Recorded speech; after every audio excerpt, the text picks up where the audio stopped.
Hey everyone, it's Kristi. Welcome to yet another hangout because I am doing a hangout marathon in the last few days. But that's okay because it's Happy May Day for those of you who are in Europe. For those of you in America and Canada, I don't think they do. Maybe they do May Day in Canada. But to those of you in America, happy going to work day because you guys don't have Labor Day until September. Anyway, I am here with my good friend, Tim. Demotivator Opinion, someone whose channel I plug all the time. So if you're not subbed already, I don't know what's wrong with you. But we're going to have a chat about a few things, including the future of the Democratic Party and Bernie Sanders and the issues that are like facing progressives in America. But before we started, Tim, off air, you said that there's something else we should start with, which is about the YouTube discourse that either promotes or hinders these kind of self-reflective discussions happening between people. So why don't you go ahead and give your thoughts on whether or not how the YouTube community functions as a place for discourse and conversation.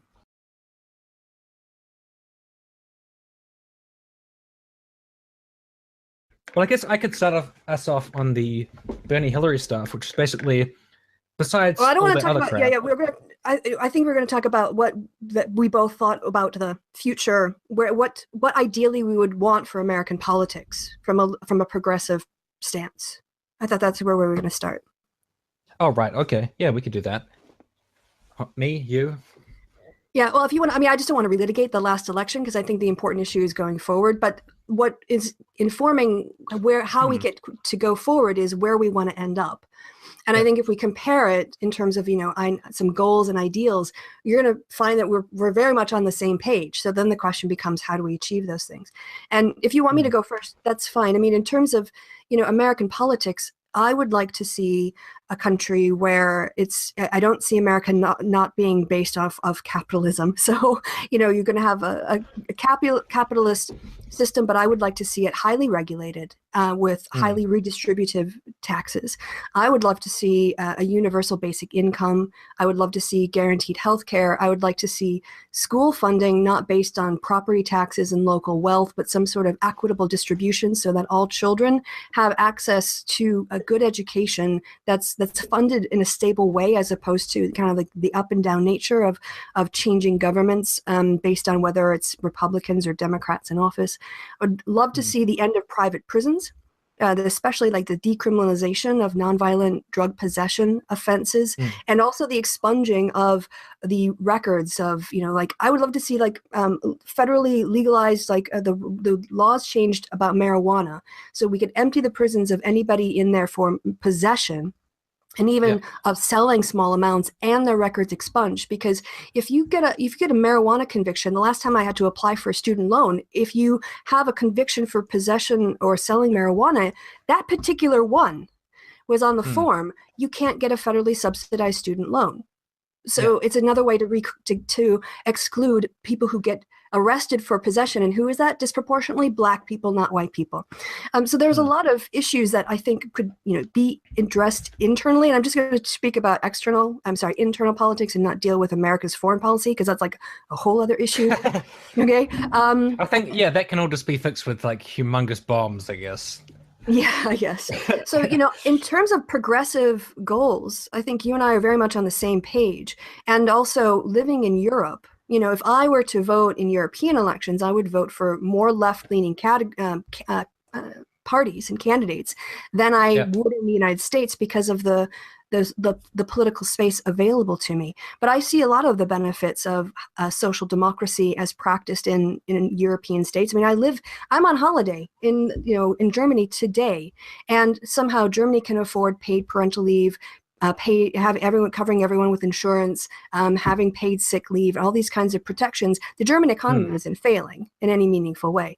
So it's possible to have basically a good safety net, public goods, and capital that is taxed to the point, capitalism that's taxed to the point where it actually funds the economy that's benefiting from the capitalist system. Yeah. So in the short term, I would love to get there. So your turn now.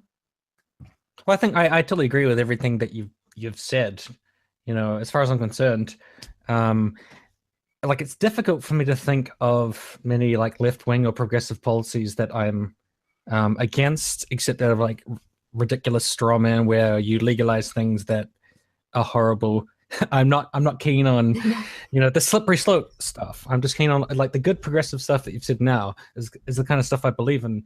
But I think that's like part of the reason that this has come up again was because Bernie went on that unity tour, and there was kind of like a lot of division. I don't feel like talking about Bernie Sanders is talking about the previous election, because I definitely feel that there is this kind of split um, in terms of people who say like Bernie is the much more progressive candidate. Like he comes out and says, "I want Medicare for all.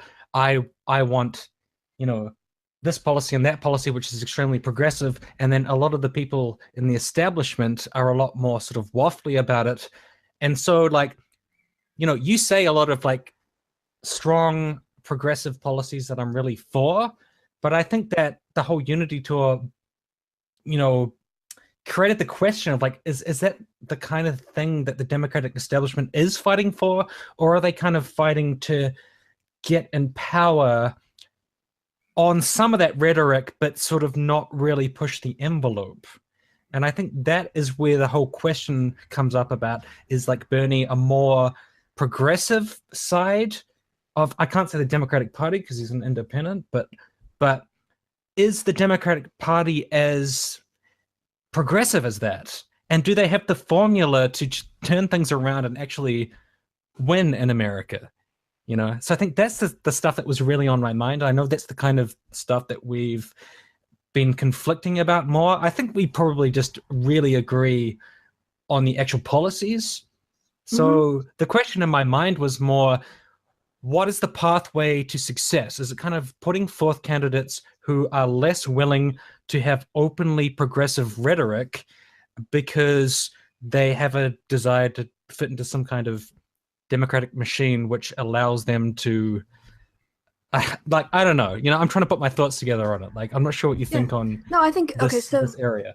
Yeah, I think there's, from my perspective, being a long time, I mean, I'm not currently a paid member of the Democratic Party, but I've basically been a Democratic Party identifier since I think about when I was 8 years old watching the Reagan Carter debate, and I waved my butt at Ronald Reagan because I didn't like him. Like, even when I was a kid, I didn't like Republicans. Yep. So when it comes to the party, there was some outrage from people upset that the Democratic Unity Tour and Sanders were stumping for a pro-life Democratic mayoral candidate, and I just, like, people who are like, no, everyone has to be pro-choice. I personally disagree, because as a pragmatist, Heath Mello was his name, I think. Yeah.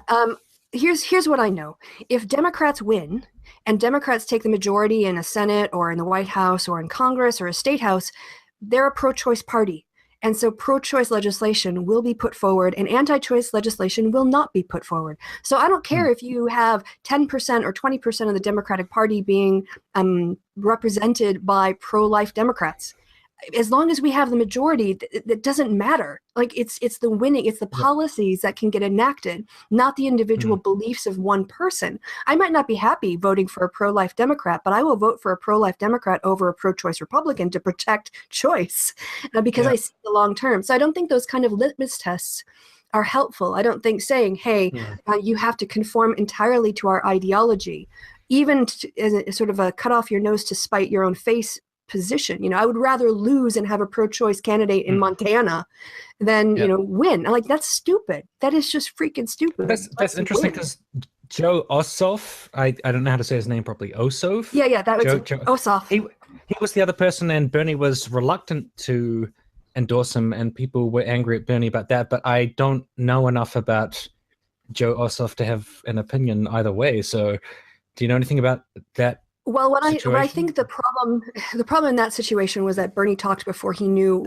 So he basically said, I don't think he's progressive enough, but I don't really know him. And then later his office walked back and saying, no, actually, we do endorse him. So I think at that point. But then people were like, he endorsed Heath Mello really quickly, even though that guy has a pro-life history. Yeah. But I read an article about Heath Mello, and it said, like, exactly as you just said, that they say it's kind of like a personal belief, but they don't necessarily act on it that often. Like, when push comes to shove, they will allow abortion, I guess. But then that means that they're just pro-life in name only, I suppose, like people like Heath Mello. Yeah. You know? I think Because Bernie just needs to be better yeah, prepared on those questions. He just needs to know what his position is before he tries to get an answer, because it could help or hurt a Democratic candidate, and he could be flippant about it, and that's a problem. So well, so I guess I like this. This is kind of why I want to talk to you about it, because like, do you have some kind of annoyance or anger or frustration with Bernie at saying that he's remaining an independent, even though he's still on tour? Because I got the impression that you thought he was saying to the Democratic Party, like, you've got to play my ball game, basically. yeah, well, that's my perception of what he's been saying since he lost the primary, because he has. But you know what? I think the problem with that, though, is that there are a lot of people who are I was going to say Bernie bros, but not Bernie bros, but fans of Bernie. So there's a big chunk of people who really like Bernie Sanders. And what are you going to say to them? Are you going to say, like, Bernie's a fake, he's a piece of crap, come support us? Or are people going to try to appeal to them to make them have a less negative view of the Democratic Party? You know? Well, this is like appeal to them or tell them to go away? This is it. I mean, I think that this is, I think Bernie's focus and obsession, I would call it, to use that gendered phrase, with the Democratic Party and the establishment is aiming a lot of energy and division at something that ultimately is not going to be as important as getting candidates who have a commitment to a progressive agenda elected. And so, you know, so there's a couple things that I want to unpack. One is he's not a Democrat. He's really not a Democrat, and he was never, as a Clinton supporter who went through the primary against Obama, who went through the primary against Obama, and then, you know, my candidate lost. And what did I watch Clinton do? I mean, she fought till the end, and I gave that to the Bernie and his supporters too. You know, you fight until it's absolutely impossible, because you owe that to the people who believe in you. But then, what party people do is they swallow their pride, they get behind their nominee, they are supportive, they do the stuff, and they also get their supporters behind the nominee. And Clinton did that. You know, when Clinton was defeated by Obama, I wasn't still resentful at the convention. I wasn't still resentful the day before the election, saying if Clinton won, you know, she would be winning by more than Obama is now. And I felt very much that, you know, she did her part. She adhered to the norms. And when it came to this time around, when Bernie should have done that for her, he didn't, because he's not a party person. And that kind of division then persisted, and the negative comments persisted because he allowed it to. He didn't change the discourse enough. He didn't take enough leadership in creating unity, because he's not a party person. And that really weakened her within her own base, I think, that those divisions that were there in March were still there in October. I guess that's the question it creates, though, is being a party person the thing that is really needed? Is that the important thing? When you're running for office and the choice is a Republican, yes. I would rather get imperfect Democrats elected and be in power and work with them and put pressure on them when they hold political power, than to basically say you're a shitty candidate and therefore, you know, I'm not going to try to turn my base out for you, or I'm not really going to stomp out these divisional discourses that are out there, and let it weaken you. Because it's always better to have a flawed person on your side than to have your political opponents running things. And so for me, I guess it is important that he's not a member of the party, because he doesn't have that loyalty. He doesn't have that history of finding unity. What I see him bringing is a lot of critique at internal structures that don't necessarily transmit into policy success. I mean, yeah, you can talk about the horrible influence of money in politics and say, okay, in the DNC, we have to strip ourselves of all its corrupting influence. And then we turn around in an election and we have no money to run against Republicans because we're so pure. And the people that will fund us are really poor. And we're going to ask poor people to fund this so that we can make better policy for them, but we'll never win. So we're just going to waste their money because they don't have enough money to compete. So you don't hate the player, hate the game. We need to, instead of looking at reforming the DNC's financial process and criticizing people for giving speeches to make money, I think we need to talk about campaign finance reform. You know, so get in there, get into power, and then change the game. Don't just hate the players. And I see a lot of player hating. That's me. But I'm not entirely sure. Like, is Hillary for campaign finance reform? Like, I think Bernie is. Like, it's really, that's the difficult thing, is because Bernie didn't win and he's not in power. Clinton's never going to run again. Like, her time is over. Like, we're moving forward. So it's people like Cory Booker and maybe Kristi. Oh no, but it's still a legitimate question, because it's going to be like, do the people that you would want to support in the future, due to some kind of pragmatic, like, idea of pragmatism, you'll support them even if they don't necessarily like believe in those kind of like progressive ideals, but you'll support them because, you know, it's imperative to have someone who's not a Republican or something. But then they get into power and they don't do that kind of thing. Because I feel like a problem with Obama was he said that he was going to have a lot of progressive policies, and when he came in, he was very quote unquote pragmatic, which a lot of the time people just saw as like pre-surrendering. Like, I'm just going to like pre-surrender on the tax deal. I'm just going to pre-surrender on, well, he did fight for Obamacare, so that's something. But you know what I mean? So I'm looking at Hillary I'm looking at Hillary's positions, and she's on her old page, and she's basically, I'm scrolling down, about Hillary wanted to overturn Citizens United that allowed all the money. She wanted to end secret, unaccountable money in politics, and also to help establish a small donor matching system for presidential and congressional elections to give smaller donors rather than larger ones a greater influence. So yeah, I mean, I think again, it's about like, don't hate the player, hate the game. So that's not full reform, but it's kind of like half reform. Well, I mean, it's well, I don't know if it was like one website. I'm sure she's got an entire policy paper, unlike Trump, on campaign finance reform that you can go. But it's not the case that somehow, and this is the other thing, I think Bernie creates a really bad impression of establishment. You want to call them Democrats. There are a lot of I've been told by people who are Sanders supporters that I'm not that concerned about money in politics, and I'm not concerned about reforming the Democratic Party. That's bullshit. Like, just because that's his narrative about the establishment, that doesn't mean it's accurate. I think there's a pragmatism that a lot of people have, and that pragmatism is being maligned as being unethical, when really it's a view that the way to change the system is not to do it by unilateral disarmament, it's to do it by changing the system, like with Citizens United, with other ways of small donor matching funds, or even forcing broadcasters as part of their public service to offer a certain amount of their time to local elections and state elections in order to bring down the cost. And this is it. I mean, we have to look at why there is money in politics so much in the United States. And one of it is the Citizens United and capitalism. Damn it. It's because, most campaigns are run on the airwaves, radio, television, increasingly online.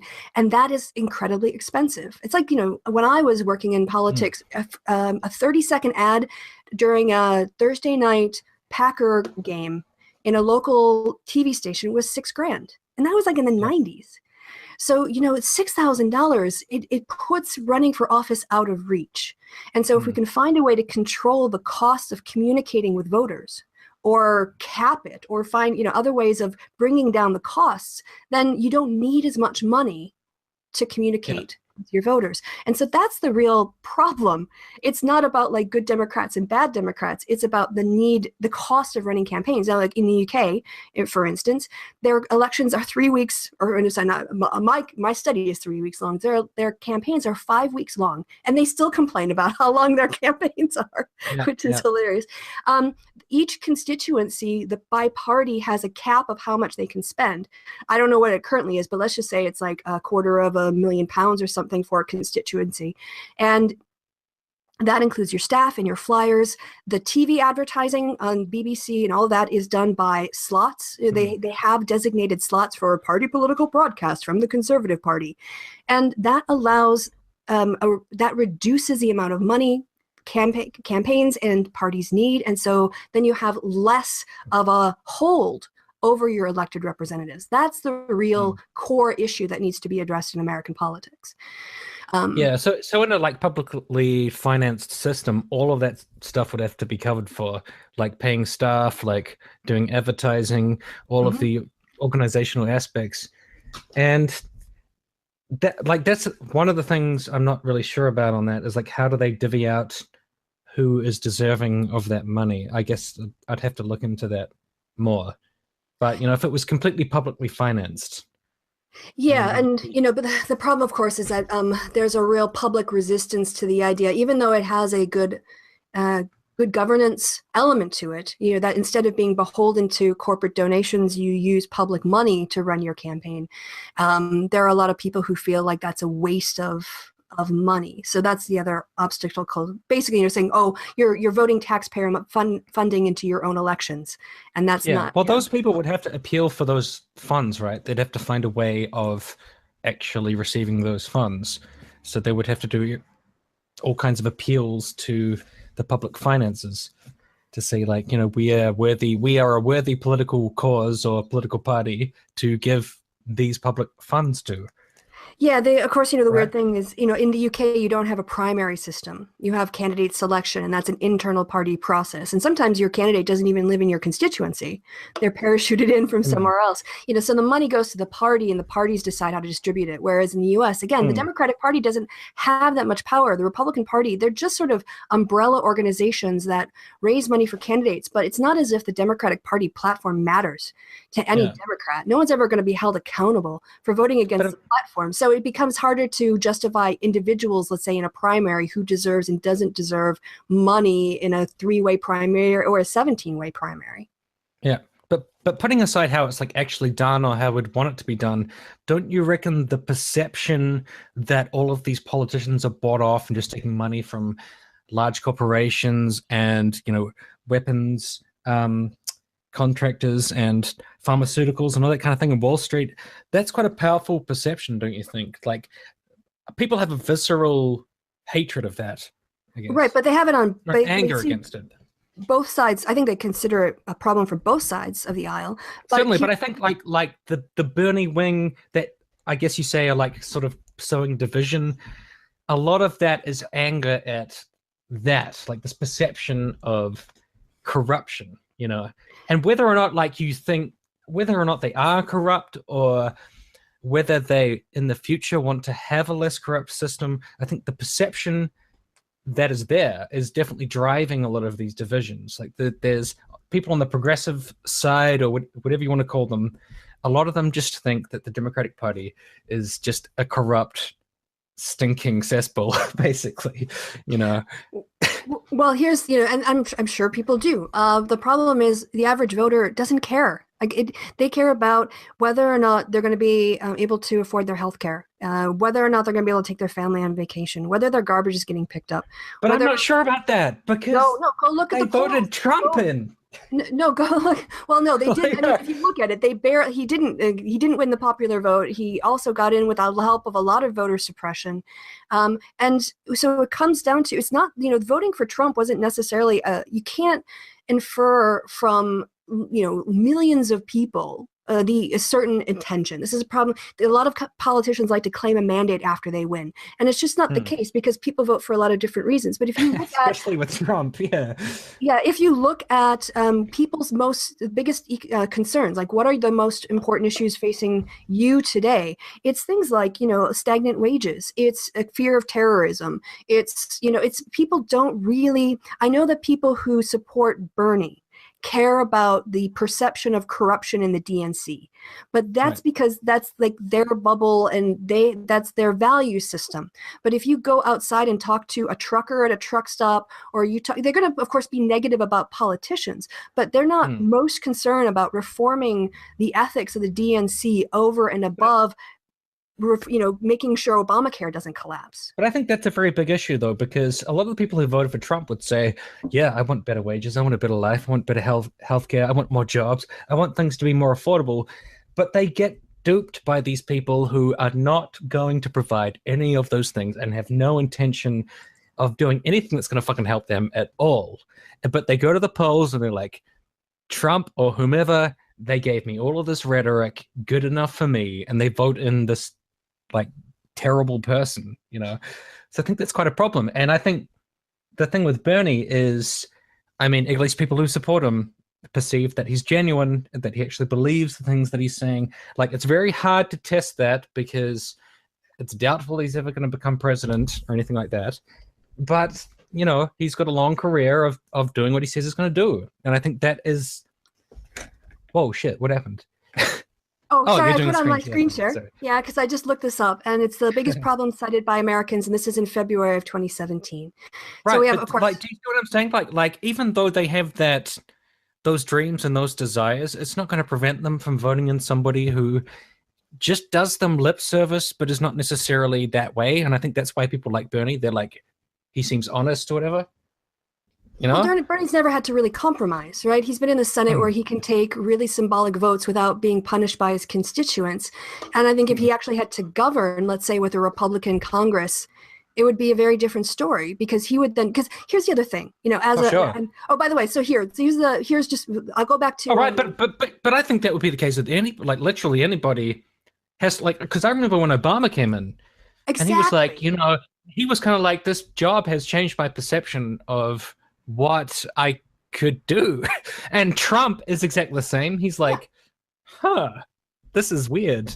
And I think literally anybody, Bernie, Hillary, anyone who gets into the job of president is surprised at what you are capable of achieving in the role. So can we just go over what the American people say they care about? So in February, this was right after the inauguration, obviously. You've got dissatisfaction with government, unifying the country, and immigration, also civil rights, race relations. In January, before marches and stuff, you had the budget, the economy in general, unemployment, dissatisfaction with government, and then they go back to 2009. But coming back to the issue of, so as a Hillary supporter in 2008, I was told she's centrist, she's too corporate, she's too this. What we need is a Barack Obama, because he's going to be the big change, right? He's the progressive voice. He's the future. He's going to reform things, right? And so then their candidate won. And I swallowed my pride and I swallowed my aspirations. I'm like, okay, we're going to get behind our nominee. And I got behind my nominee. Then I got behind my president. And you know what? The people who were most vociferous about how evil Clinton was and how great Obama was back in 2008 now all hate Obama. And I'm defending the president, and they're saying, no, it's Sanders. This time it's Sanders who's a really pure one. I'm just like, screw you. You said this about Obama. Now you've turned your back on him. So I've listened to you, gotten behind your candidate, and then you walked away from your candidate. Well, why should I believe you again? There's definitely a difference between Sanders, I don't know, and Obama, which is that Sanders has a much longer record. But it doesn't matter. The point was that they were making the exact same arguments about why Obama was better than Clinton because he was purer and not as corporate and this, that, and the other, and as people were making about Sanders. So I've heard this song and dance before, and I know that you get behind it, and then the presidency changes you. It would be a much more of a switch if Sanders suddenly went against all his values than if Obama did, because Obama didn't have as established values to go against. It was quite easy for him to create this picture in the 2008 election, because he did have some good stuff, being a community organizer and being just a generally good dude, but he didn't have 30 whatever years of basically fighting for social justice causes like Bernie Sanders has got. He would have to be quite but I agree with you. In real time. No, but I agree with you that nobody is ever ready for the presidency. So I totally agree with you that if Bernie had gotten in there, he'd be like, whoa. Because all of them are like that, so. Yeah, exactly. And the other thing too is, again, I keep coming back to it. He's not a member of the party. And that's important in the same way that, okay, let's say that Barron came over and started lecturing New Zealand on how it should organize its government. He moves over there saying, all of this is rubbish. What you need to do is this, that, and the other thing. And a whole bunch of people came over and were like, yeah, you need to totally rearrange your system. You need to do this, you need to do that. And then there's all this pressure to change the system. And they're like, okay, so you're going to become a citizen of New Zealand? He's like, no, I'm still going to be Australian, but you guys should do what I say anyway. I mean, that's kind of how I feel about Bernie and the independents. And I know that there are people inside the party who agree with Bernie, but I think, honestly, Bernie is getting in the way of the kinds of things he's saying. If it was Elizabeth Warren, if it was anyone else, because there are a lot of Clinton people who are still really mad, who feel stabbed in the back, who feel like instead of helping her, he undermined her. And as long as his face is attached to those issues, there's going to be a base of the Democratic Party that's just going to reject it because of who is saying it and their history with him. But So don't you Bernie feel needs like, to get I out of the mean, way. wouldn't it kind of depend on what Bering was saying? If he came over to my country and he was like, you know, maybe you shouldn't do, and then it's just like something that's bad. Maybe you shouldn't do that. Be like, oh, okay, but that's probably a good idea because it's a bad thing to do. But it's You not only know, but that, if he you're came over and corrupt was and just, bad for doing it. He's not just saying it's bad. He's saying you're bad. Your system is bad. The way you do things is bad. I mean, Bernie's critique was systemic and without real, exceptions for certain individuals. It was rather blanket, aimed but I mean, at a concept like the establishment. I'm quite open to like critiques of my country. If there's something that we're doing bad, then I'm like, okay, well, that's pretty bad. We shouldn't like, I don't know, take away single mothers' health care. Like, I don't fucking know. I don't know what it would be, but But you can understand why it's a little bit annoying to be lectured by someone who's not a member of your party and has no interest in joining it. So no matter how much we conform, it's not like he's ever going to say, okay, now I'll join your party. Because that's not his brand. So we're basically trying to conform ourselves to an old white man's idea of what we should do and be. And then he's not even going to, make any effort to be inclusive and be part of the change that he wants to see happen. It's, as a party person, again, I find it very off-putting and ärgerlich, irritating, as you say the German word, and so for me, I think, to be honest, at this point, it's the messenger more than the message that is the problem. Yeah. But I think the issue that really comes up for me is when I see Bernie criticizing the Democratic Party and then people saying he's not a Democrat, the first thing that comes to my mind is, what's so great about being a Democrat?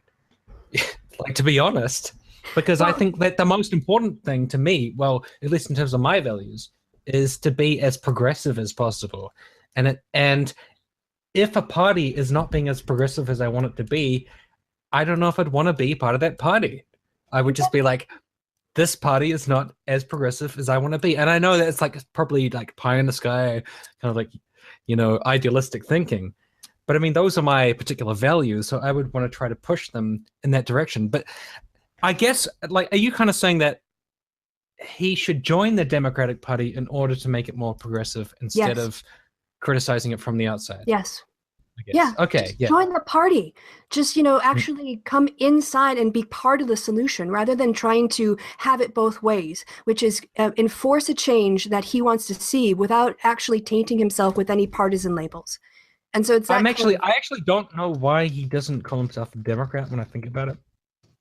Like, what is the reason? I'm not sure what his reasoning is. Yeah, I mean, if you want to see a change, just join, just become part of the solution. And that's one of, a lot of my objections would go away if he would just walk the walk and pretend like he cares about getting Democratic candidates elected at every level. And he's willing to do the work to not only just come in and dictate how we should do things, but also do the work in helping to raise money. For instance, give the Democratic Party his email list or do fundraisers on behalf of other candidates with small dollar independent funding so we don't have to take corporate money.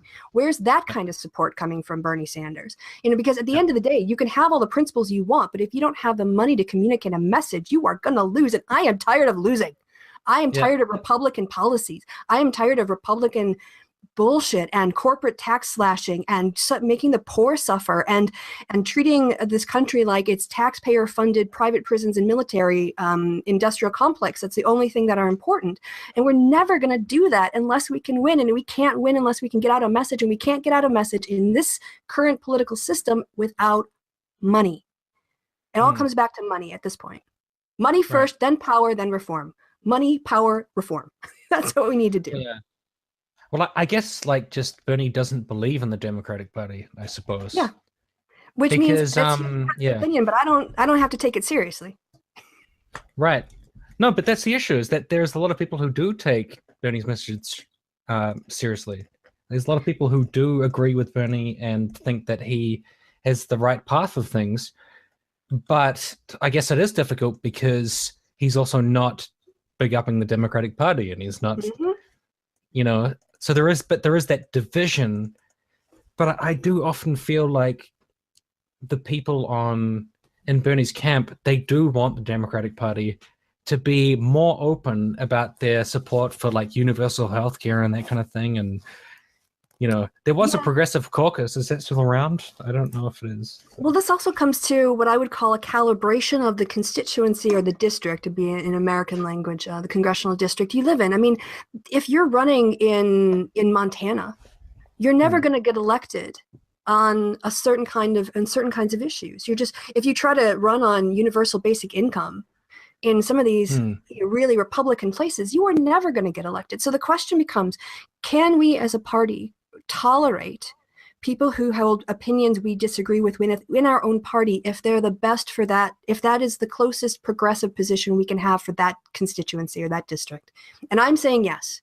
I think I'm willing to elect pro-life Democrats. I'm willing to elect Democrats that want to do concealed carry legislation if it means we get a majority, because I know then the policies won't matter. And if the Republicans are running it, to be honest, those votes are going to be there anyway, and the Democrat won't probably have that much influence on swinging the vote one way or the other. But I feel like Bernie's people are saying we have to adhere to an East Coast, West Coast liberal ideology litmus test across the country. And it's better to lose and be pure than it is to compromise your principles and win. And that's the exact opposite position I have. Right. Then, because Hillary didn't win in terms of her being the president now, even though she won the popular vote, do you think the problem there was a personal thing? Like, people have a personal issue with Hillary? Because if she was for all of these progressive ideals, then it wasn't necessarily a problem with her views. It wasn't a problem. I think it was. What she I wants. think the problem was that she was running against 4 men, and they were running against 1 woman. She was running against Putin and Sanders and Trump and James Comey of the FBI, who released that report 10 days before the election without also revealing that Donald Trump was under FBI investigation for collaborating with Russia. Yeah, but at least for me, if you replaced Hillary Clinton with Elizabeth Warren, I would have been crazy in support. I would have been like, yes, do it. Well, here's the question: if it was Elizabeth Warren with Clinton's policies. Well, knowing what I know about Elizabeth Warren, that's very difficult for me to imagine. But yeah, I don't know, because she would be Elizabeth Warren. Elizabeth Warren wouldn't be Elizabeth Warren if she had Hillary Clinton's policies. I think, there was 2 years. Clinton was, her approval ratings were in the 60s before the Republicans spent 2 years on the emails and Benghazi committee investigations that were designed to be dragged out until the election. And actually, Jason Chaffetz said on the eve of the election that they had 2 years more worth of hearings to do after Election Day on Clinton's emails. Right. So this was a sustained taxpayer-funded, ongoing character assassination on top of what Putin was doing, because he didn't want to see her elected, and Donald Trump was echoing it, and Bernie Sanders wasn't trying to counter it. He wasn't coming, robustly to her defense. So I just feel like, she basically had a really sustained and almost unanswerable amount of negative discourse aimed at her. And that was very difficult for her to counter and get air in the media to cover her issues. But during the whole, Obama election, she was struggling from the same questions of is she genuine? Is she a woman of the people? Is she speaking her mind? Is she real? Is she fake? The whole same thing was going on. But that was also Trump. That was how Trump distinguished himself from every other of his 16 opponents in the primary. Politicians are always called fake, and so I don't know that it's any worse for her. And I don't want to see, she was blamed for her husband's policies on, for passing NAFTA. She was blamed for things that her husband negotiated with the Republicans in the 90s.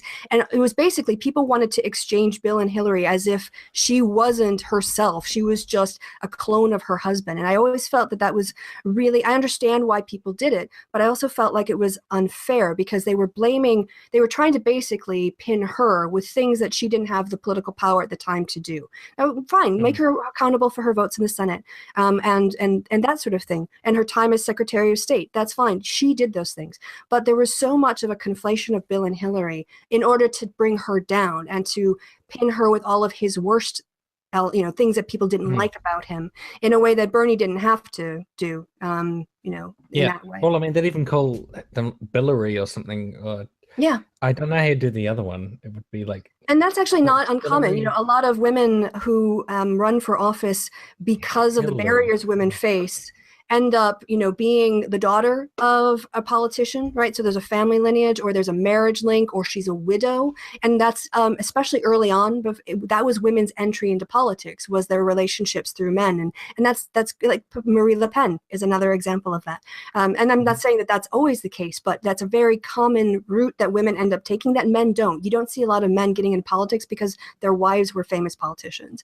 So, I mean, she was almost always going to be tainted with that link to the past because of her, that she had her kids while Bill ran for office, and then she supported him as president, and she supported him as first lady. But when it came to be her turn, she couldn't be an independent person running just on her own merit. She was always so right. Yeah, well, there was also that perception of it's her turn. Like, people were like, oh, she feels like she's entitled to be president or something. Like, I saw that around a lot, like people saying that a lot.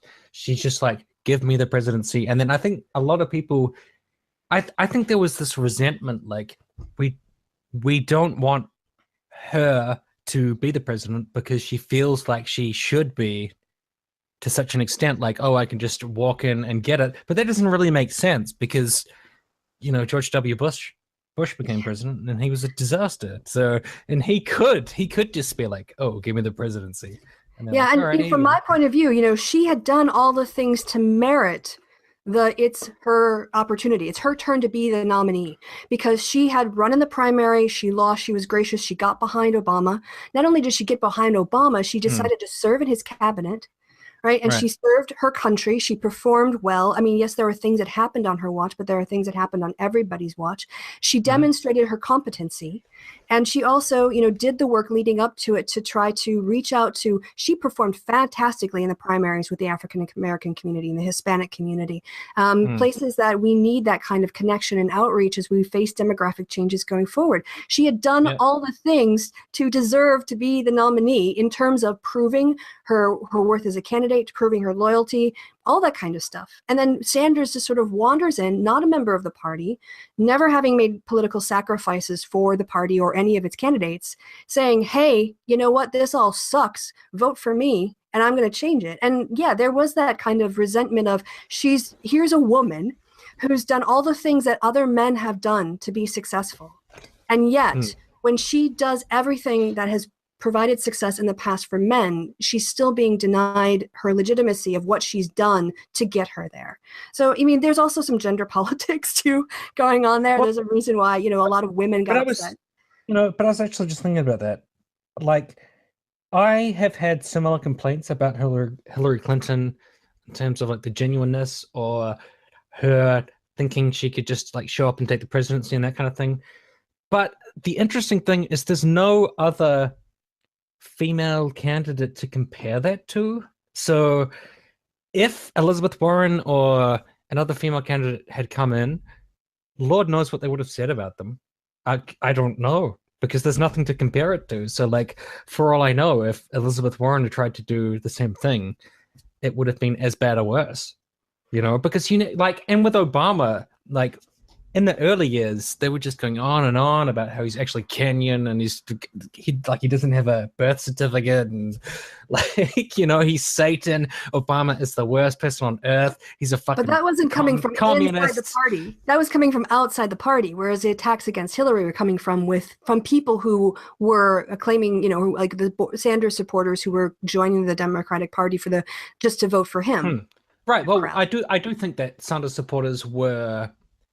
They're more, I mean, it's not like the right word, I guess, but like more pure than fucking, Obama supporters were against Hillary Clinton. Like, they were a bit more accepting after she was defeated or whatever. But I think Sanders supporters, and I do think that is somewhat of a reflection of the belief that Bernie Sanders is more progressive and more fighting for like policies that they say the Democrats should believe in, like, you know, See, public I think financing and universal health care and, you know, much stronger regulations and like getting rid of Wall Street and, you know, all that kind of shit, you know? yeah, I mean, they're very bourgeois concerns, right? This is how I see Bernie Sanders supporters, to be honest. They're very How are bourgeois. they bourgeois? No, They're they're not. bourgeois in that, you know, because they can afford to be concerned about Wall Street reform, because they can be swayed by a policy of free tuition. Well, you know, if your public schools are falling apart, Wall Street reform is not that important to you.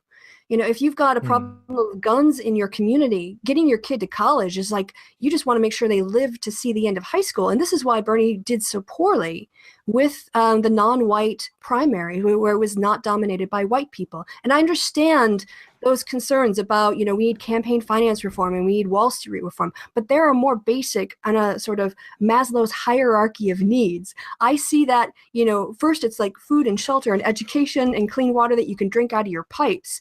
But what I heard mostly, you know, in terms of the media coverage was Sanders focusing on free university tuition and Wall Street reform and other things that were played really well if you had a college education and, you know, you lived in an urban area.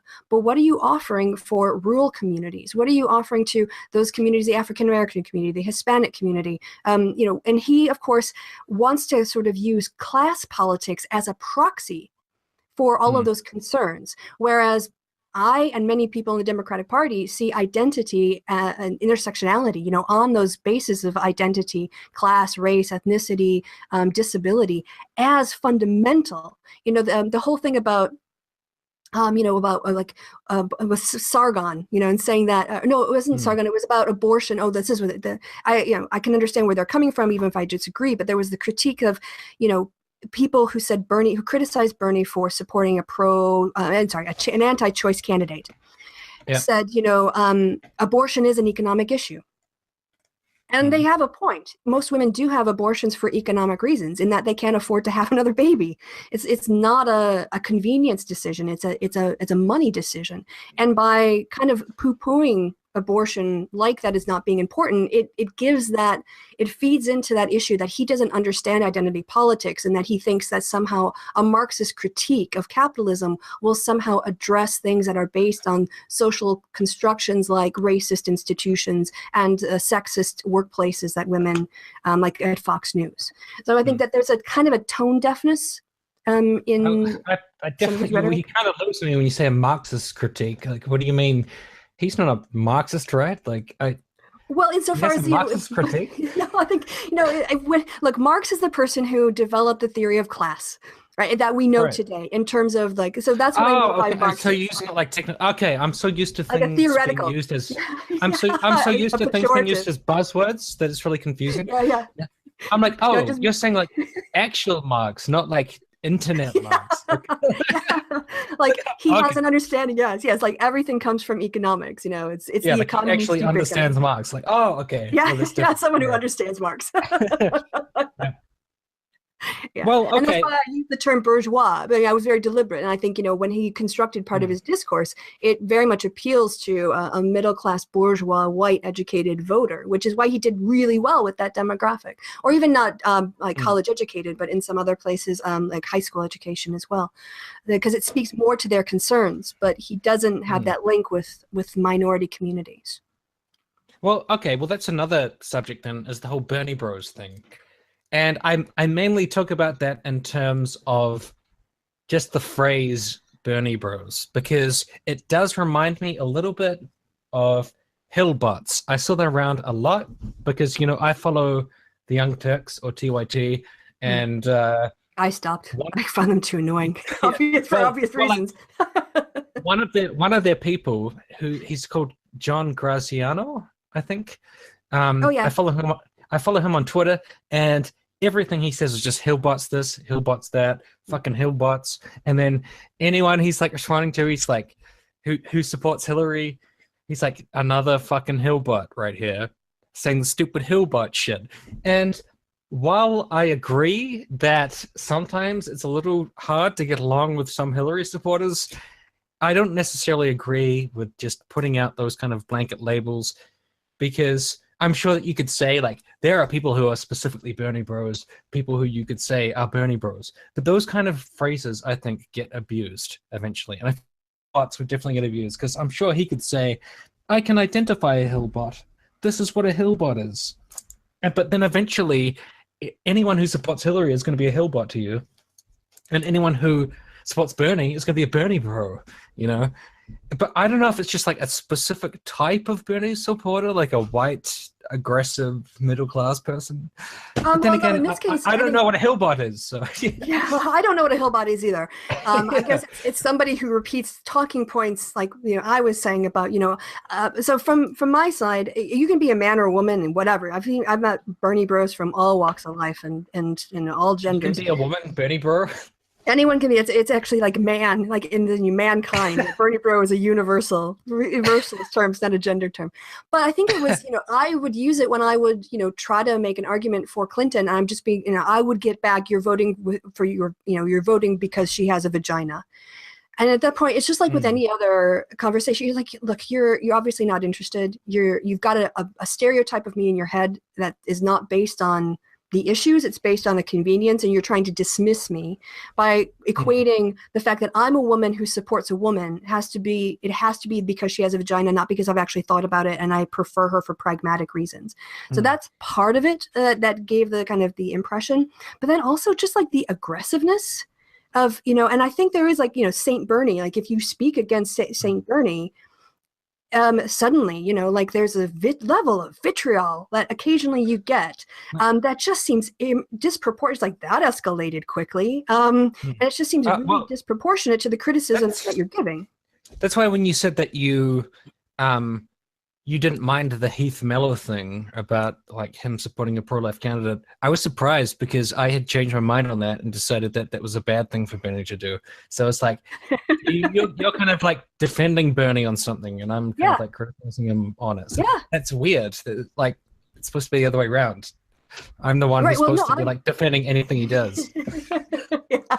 No, I mean, if he can go to certain parts of Montana, urban areas where there is a strong progressive tradition, and be like, this is the most progressive candidate we can get elected, and this person is going to be a step in, toward universal basic income. This person is going to help us get back the majority. That's what I want to see him doing. Right. And so if that means, electing pro-NRA places, candidates in the South and anti-choice candidates in deep red fundamentalist places, hey, I'll take the W. Just give me the W. And I would love if he did that, but that's kind of not what he's doing. There's always still that tinge of, I'm not really here. The Democratic Party is corrupt. Yeah, vote for this candidate, but they're not progressive enough. Yeah, so, support this person. But, what we really want to do is change this party because it sucks.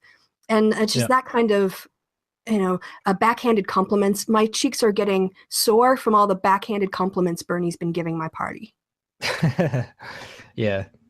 Well, I definitely don't think he believes in the party, to be honest. Like, it's not something that he likes. Yeah.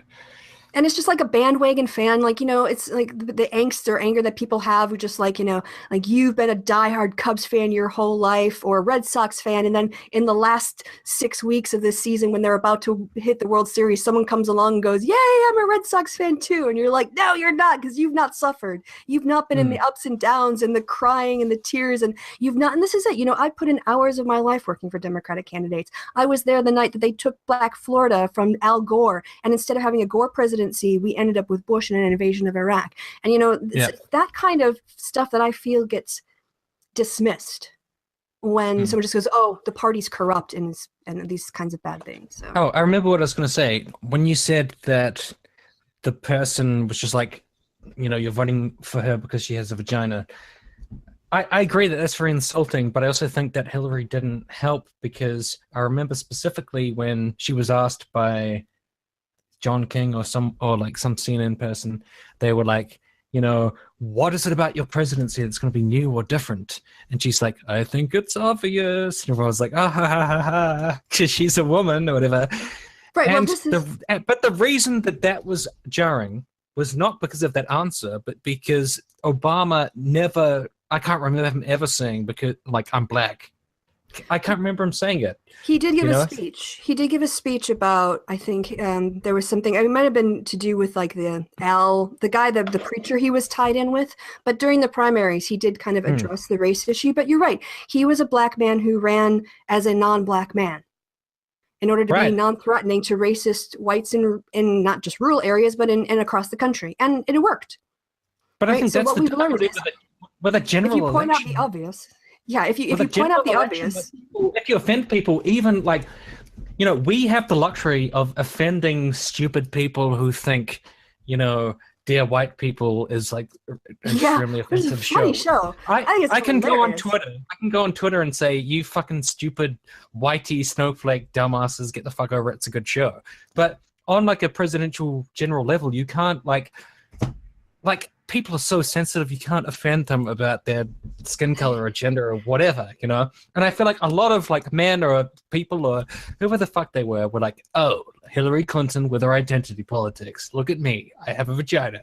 And I feel like that's where a lot of that came from what I Right, can see. but the thing is, I mean, that accusation was being hurled at her long before she made that statement. And two, I mean, the implication there is, in order to be elected, what women have to do is run as non-women, and what non-whites have to do is run as non-whites. So basically, what that's implying, and I'm not saying that, I'm not putting this on you. I'm saying it's about the system, that anyone who is different from a white male can't make a note of that as what contribution, how that's new, how that would make an advance in sort of breaking glass ceilings, because that then risks the backlash of white people or males noticing. Yeah. You have to run as sort of a manly woman or as a white guy, Definitely. Sort of, Yeah. And No, that says more about the system than it does about the candidates. No, yeah, that's all I'm saying. I'm saying, like, I think that, like, okay, I was going to say that I wasn't offended by that answer, but I think I kind of was, just in terms of, like, it being cynical.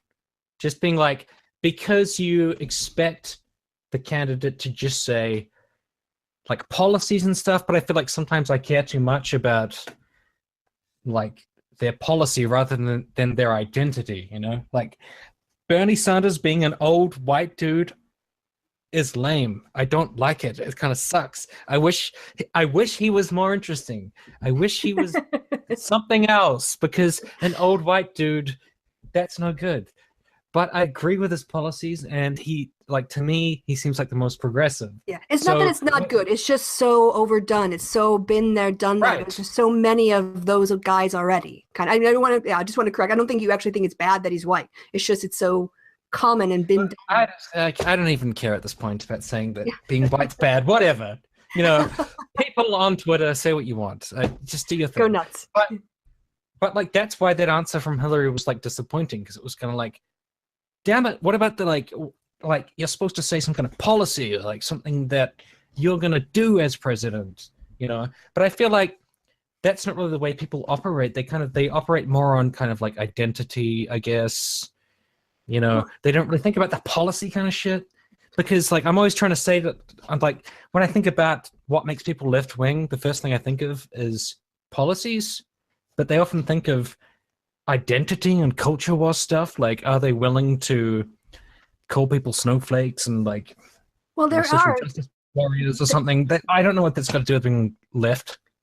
Well, there is a certain point to be made that if you look at the studies, when women enter like parliaments or other legislative bodies, the kinds of bills they sponsor are different. There is more of an emphasis on family law and women's issues and children's issues that can be traced back to women politicians than male politicians.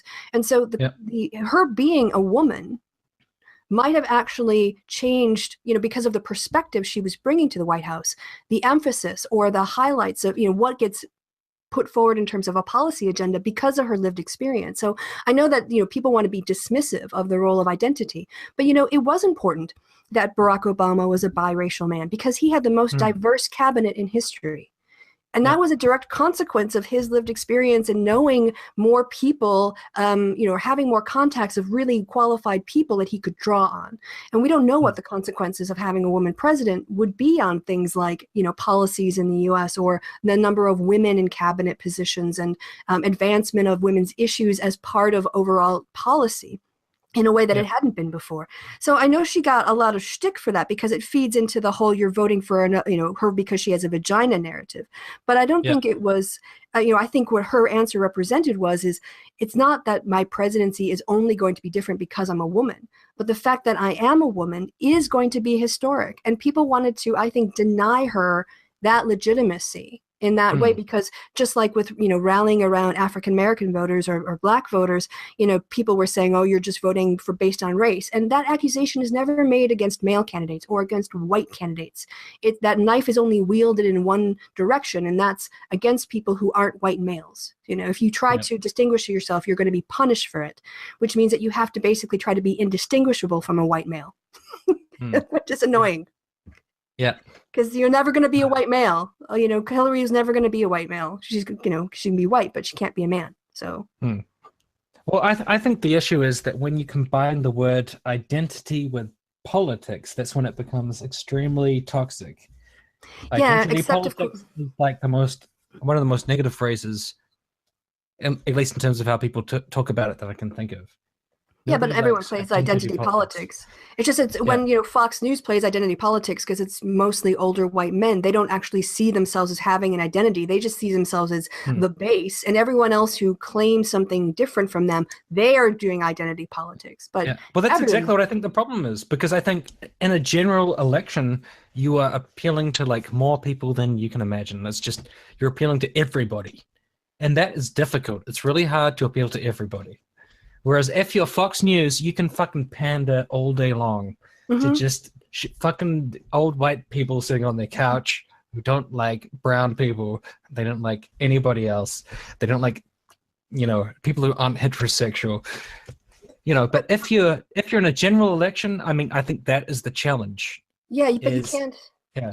You can't connect policies to the lived experience of a woman, of an African American woman in an urban area trying to raise, with a 2-income household barely making ends meet, by papering over the racial barriers she and her kids face, and the sexist barriers or the gendered nature of her work, that maybe she is a waitress and she's got to put up with people making comments about her body in her workplace in order to get better tips. You can't. This is why. When Bernie says and criticizes identity politics, I think a lot of people get their hackles up, because it basically says, it seems to be saying, what we need to do is we need to talk about everything in the frame of a white male. That's the base. And everything else is identity politics and bad. And that's what I hear when he criticizes identity politics. Saying, unless we have to appeal to white male rural voters, and we need to make our party attractive to those people at the expense of you. And that's a problem I think we face. I think I see it more as like they need a policy for every type of person. So they need basically like a smorgasbord of policies. Like there needs to be something that every group can find and like. And that's why I agree. And that's why we need to elect pro or anti-choice. I keep saying pro-life to be like politically correct, but I don't have to here because it's my channel. We elect anti-choice Democrats and pro-gun Democrats, because those are the most progressive people we can get for those constituencies. And that's what or those districts. And I agree with that. I think that's exactly the direction the party needs to go in, is to tailor our message in order to have messages that connect to people where they live. Tip O'Neill's "all politics is local," rather than saying, and I don't even mind, like, Nancy Pelosi is going to get primaried by a Bernie supporter. That's fine. In California, who freaking cares? Go for it. But if you're if there's a small contingency of Sanders supporters, or like say more people who agree with his point of view, who put up sacrificial candidates into races that we could at least put into play, then that hurts us long term. And that's my concern for the party. Okay. So kind of like an organizational concern. But so the next step, I guess, would be, like, who do you think Cory Booker is going to be the next person? Because, I mean, that is the person that kind of stands out now, but it always changes. So you never really know who's going to be the next candidate or the next. Yeah. I think that's, where the problem of any losing presidential party is that you're sort of without a leader and casting about. I'm actually, I don't really, like, I'm fine to see who emerges from the field. I'm fine with there being some organic, natural competition. If 5 or 6 people want to throw their hats in the ring and then we have a good debate, as long as we've got, a good articulate candidate to put up against the Trump administration. What I'm worrying about in terms of the Democratic Party moving forward is just, and I'm sorry to all the Corbynites friends out there who I know you love Jeremy Corbyn, but we can't have it Jeremy Corbyn. Yeah, I mean, that was another thing that we can't, had in the back of my mind. Yeah. We can't have a leader like Corbyn who's so divisive within his own party and who basically... but I don't even know your opinion on Corbyn, so I want to ask you about that. What do you think of Jeremy Corbyn? I didn't even know what you think about him. Well, I have less of an opinion because I'm not invested in British Labour Party politics. What I see is a collapse. I mean, I know that there are very dedicated people, and some of them are my friends, who really, really love Jeremy Corbyn. And then I know other people who are going to vote Lib Dem for the first time in their life because of Jeremy Corbyn. I actually think Jeremy Corbyn creates an interesting dichotomy because I can see that he's the kind of person that has the policies that I agree with, but I think his leadership doesn't seem to be connecting, and that's kind of a problem. It's a huge problem. Yeah. Because right now but I don't really agree with that with Bernie, because I think his leadership has worked in the sense that he's very popular.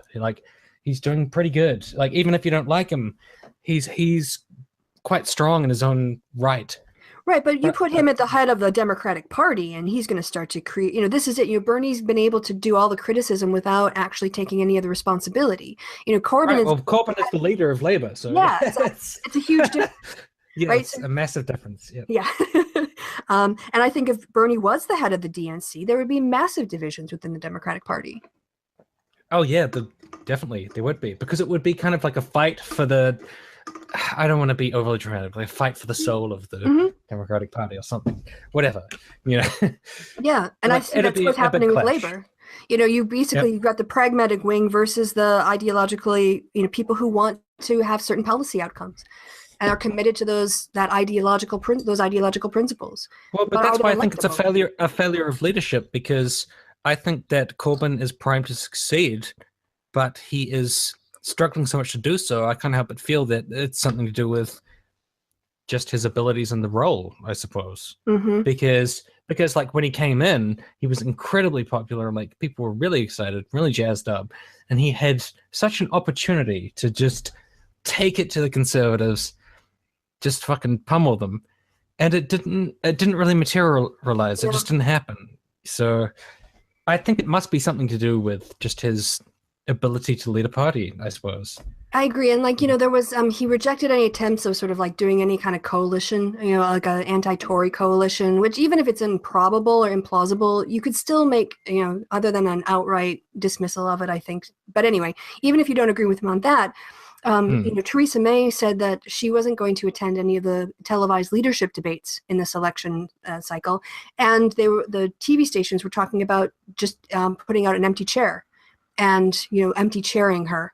And then Corbyn came out and said, well, if Theresa May's not going to go to the debates, neither am I. I was like, you had a chance to speak to the nation without her coming back on you, to take up that time and criticize her in absentia where she can't defend herself on television. You'd have to wait for the news coverage the next day, and you walked away from it. Yeah. I don't tactically understand that. Bad choices, basically. Yeah. But I guess that's the thing is, I guess Bernie Sanders has not had the opportunity to be in that kind of position of power for us to critique the way that he's doing what he's doing, And to be honest, at least on the presidential level, neither has Hillary. So it's all kind of conjecture at this point, because what we do have is this orange goblin with small hands, doing what he's doing. So, so it's just a question of who would be the next good person to take this fight up. Yeah, I think, considering it's day 101 of the Trump administration, as much as I want to think about the next, I think it's just a little too early. We need to let the politics ripen. And that's another thing I've kind of learned over my many years of watching elections happen, is that, there is you can't really predict the future too far in advance in politics simply because events, dear boy, events. And somebody might become a rising star that we hadn't expected because a moment came and he or she took that opportunity. Man, I'm so sad because when I lived in Japan 2 or 3 years ago, and I was like doing a test run for my YouTube channel. I didn't have a YouTube channel, but I was just like making test videos. And I made a test video where I predicted who would win the presidential election. Yeah. Like this is ages ago. And it was on my laptop and I fucking lost it and I cannot remember what I said. But I know for a fact I was completely wrong. And I think I said Jeb Bush won. Because Jeb Bush, Jeb Bush was like by far the person everyone thought was going to win. Oh yeah, I mean, if you would have looked at a lot. Yeah, looking at all previous Republican ideas of like whose turn it was and how the Republican primaries went, I think Jeb Bush would have been everybody's choice. Yeah. But he ran just like the worst. He just blew $100 million in the worst way. And we want to talk about incompetent campaigns. His was way worse than Hillary's. Yeah, I'm really sad that I lost that video because it would be so fun to put that out now. Be like what I said 3 years ago or something. Yeah, damn it! It's not up on a channel anywhere. You didn't upload it where you could. No, I just lost it. I don't know where it is. Sad face. Damn it! It was probably really inept because it would have been like before my first YouTube video. So. But see, like before he was famous, how Tim used to. How Tim used to get predictions wrong before he had a YouTube channel. That's fun. Well, I think a lot of people are going to be sad that we didn't have a big old fight and call each other names, and I didn't kick you out of the hangout. Well, that's the thing. Like, I feel like people talk so much about the fights between the left and the right all of the time. That's all we see online, but we don't really see many fights between like within the left about where the left should go, except people saying like, I'm a true liberal and come join the new center or some crap. But like, but in terms of like the people on the left, the people to the left of the people pretending that they're the most left, we don't talk a lot about, you know, where should the left go? What should it aim for? Should it be pragmatic and say we're going to compromise on things in order to try to quote unquote win? Or are we going to have these stronger values that might seem more pie in the sky, trying to like push things to the left, but it might not be as pragmatic. It might not be as doable, you know? Yeah. And that debate, you know, it's happening, but it's definitely obscured by the left versus the right. Yeah. And by the whole like social justice crap. You know, all that shit. I think when it comes down to it, we need to connect democratic values to policy prescriptions. And the problem, of course, with Trump, and I don't think it was, I think Bernie would have honestly had the same problem because Trump just sucks up all the oxygen in the room and all the media time. And it would have been the same with Bernie.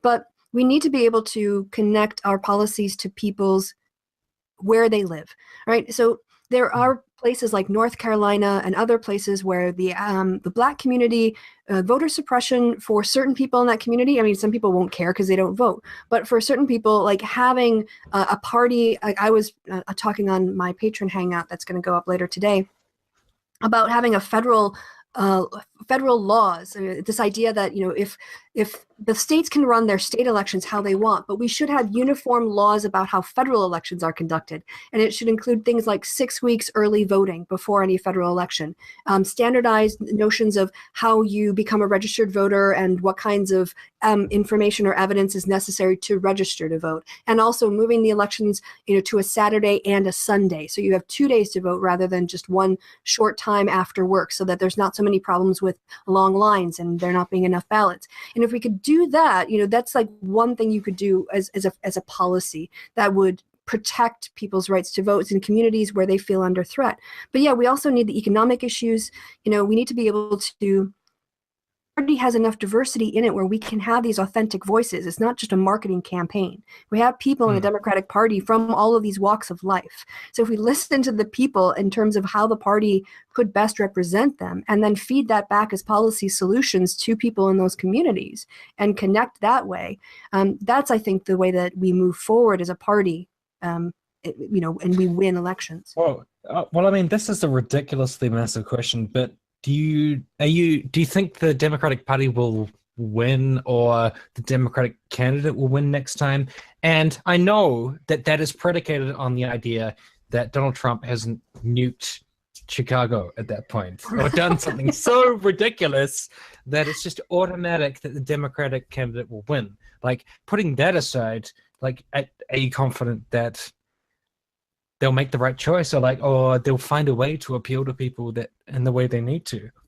I can only cross my fingers because there's just so many unknowns. Will Trump be impeached?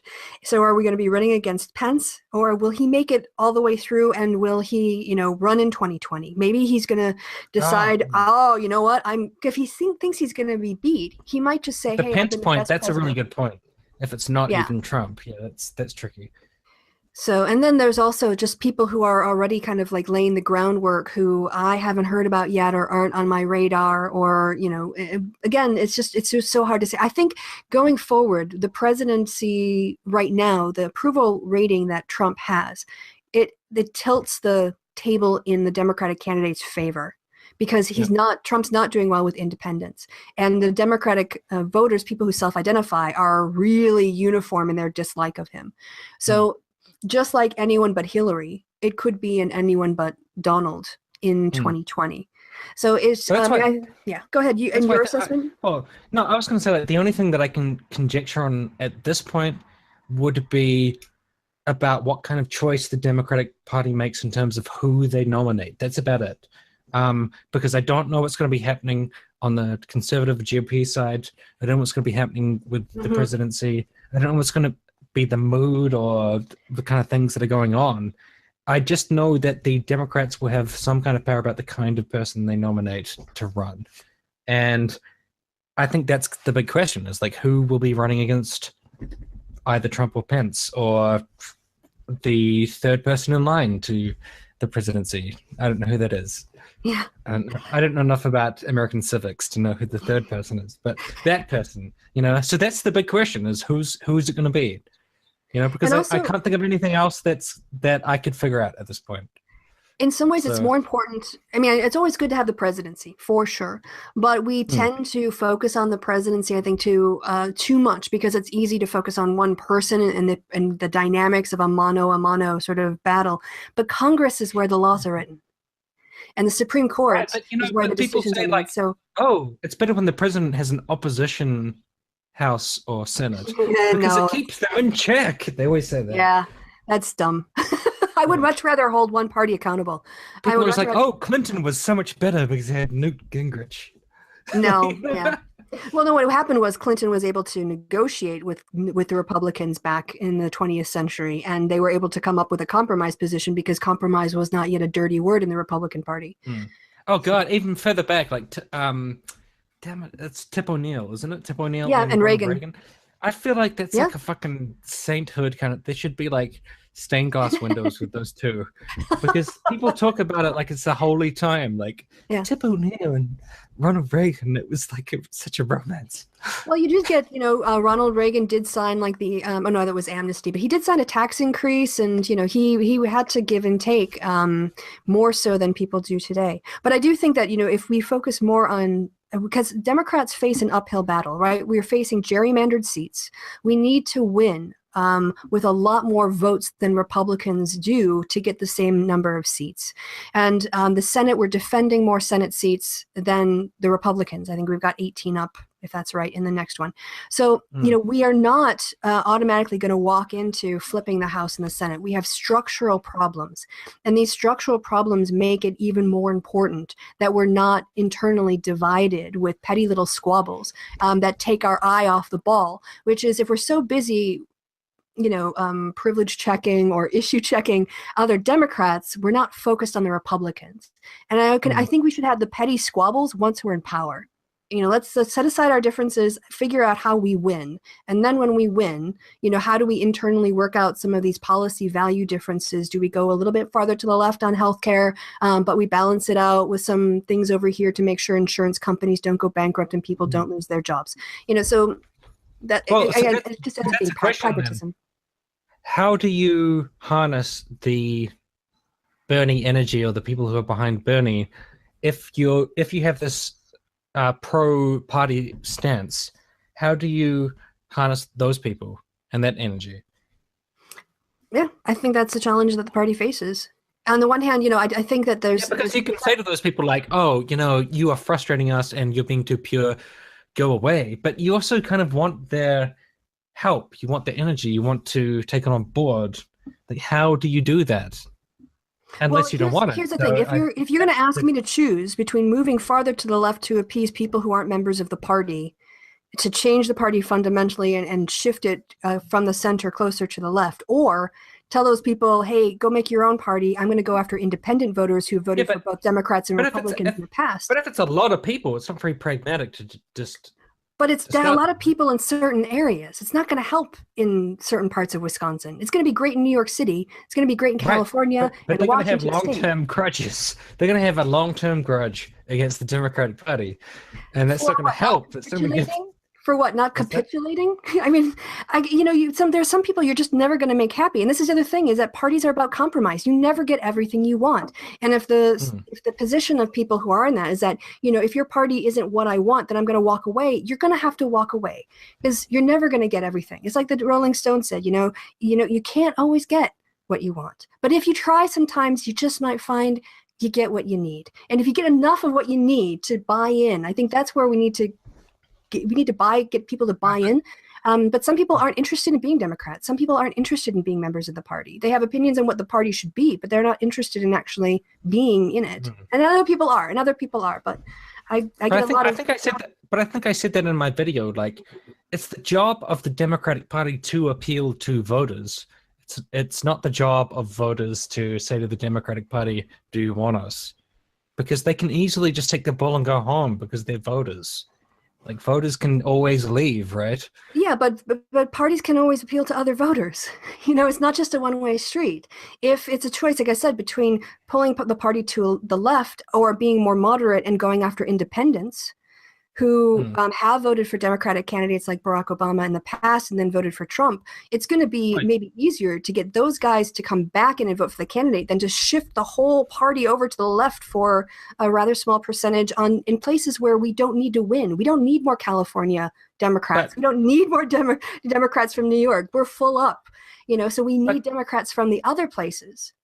But does that mean that Democratic Party has certain voters that they're okay saying to, like, we don't really want your vote, or we don't need your vote, or whatever, and dealing with the consequences of that and saying, like, we don't want or need your vote? Because I feel like they even need to appeal to right-wingers and say, like, hey, this is why you should come over and join us instead of just being with those fucking right-wing fucks over there. You should come over here. It's a lot better.